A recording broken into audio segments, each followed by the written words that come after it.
Road మీద ఆపి పట్టుకపోయి MLA అని కూడా చూడకుండా కాలు చేతులు పట్టి గుంజుకపోయి పోలీస్ స్టేషన్లో వారేసారు. ఆ రోజు పోలీసు వాళ్ళు మంచోళ్ళు ఎట్లా ఇది ఇవాళ నిన్ను ఠానాకు రమ్మంటే నాకు వెనకాల 10 మంది వకీలు కావాలని అడుగుతున్నాడు ఆయన. ఏం తప్పు చేయకపోతే నువ్వు కడిగిన ముత్యమే అయితివి, కేసు లొట్టపీస్ కేసే ఆయే, మరి ఎందుకు భయపడుతున్నావు కేటీఆర్? ఇలా హైకోర్టు కూడా ఎఫ్ఐఆర్ను కొట్టేయమన్న మీ వాదనని కొట్టేసింది. అంటే దాని అర్థమైంది, మీరు ఇన్వెస్టిగేషన్ కి సహకరించుండ్రి, లేదా హైకోర్టు తీర్పు నచ్చకపోతే సుప్రీంకోర్టుకు పోండి. ఇదే కేటీఆర్ గారు వారం రోజుల కింద ఇంకో మాట అన్నాడు, జైలుకు పోతే ఏమవుతుంది, జైల్లో మంచిగా వాకింగ్ చేస్తా, యోగా బాగా చేస్తా, ఇంట్లో నాకు మనశ్శాంతి లేదు, మా నాయనో దిక్కు, మా చెల్లో దిక్కు, మా బావో దిక్కు నన్ను బాగా రాసి రంబాన పెడుతురు, జైలుకు పోతే ప్రశాంతంగా ఉంటా, గట్టిగా తయారై వచ్చి పాదయాత్ర చేస్తా అన్నాడు.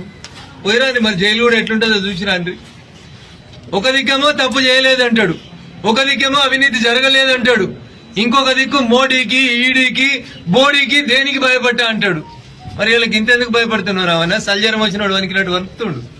కావాలంటే మా మనోహరాబాద్కి వెళ్ళి ఇద్దరు డాక్టర్లను కూడా పంపిస్తాం.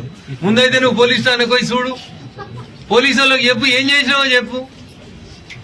దేశం మీద చర్చిస్తా, దేశవ్యాప్తంగా చర్చ జరగాలి అన్న నీ కడుపునొస్తే ఊరందరి కడుపునొయ్యాలి.